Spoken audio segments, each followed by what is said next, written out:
Life as We Know It with Tom Walton. Maybe you've wondered how certain popular phrases came to be popular. Every now and then, and it seems to occur suddenly, everybody's using an expression that none of us have heard before, at least not in its new context.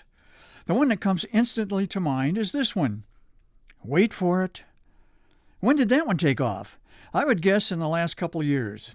It's how we now tell someone that the punchline of a joke or the end of a good story is at hand. A horse walks into a bar. The bartender asks the horse, "Wait for it. Why the long face?" How about the use of the word killer as a good thing?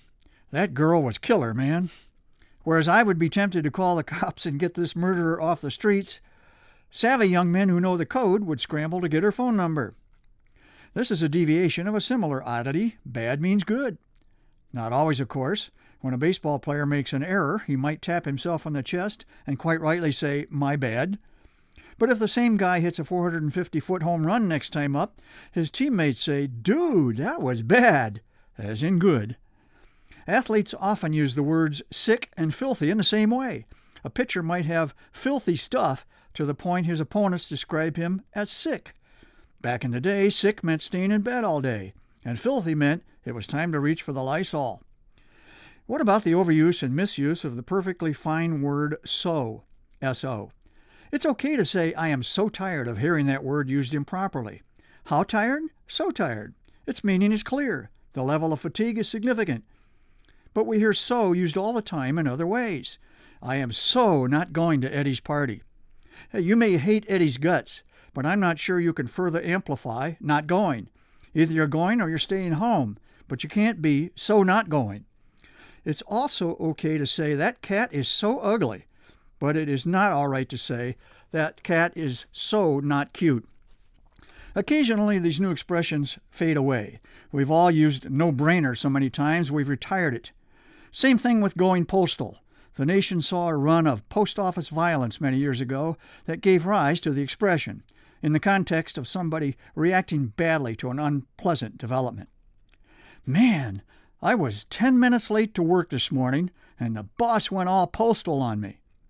Thankfully, we don't hear that one much anymore. Between a rock and a hard place. This one got high marks for originality when it burst upon the national consciousness 20 years or so ago, but like most good things, we overdid it. Now the expression is buried under a rock, or at the very least, a hard place. So yesterday, you might say. Smart casual. Where did this one come from, and what does it mean? Sort of dressy, but not too much? Laid back, but forget the denim? Who knows? When I get an invitation that says smart casual or business casual, I'm winging it just like everybody else.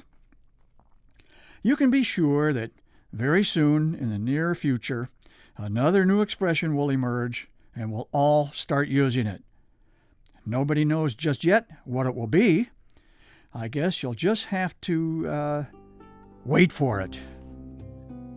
Life as We Know It is written and hosted by Tom Walton and is a production of WGTE Public Media.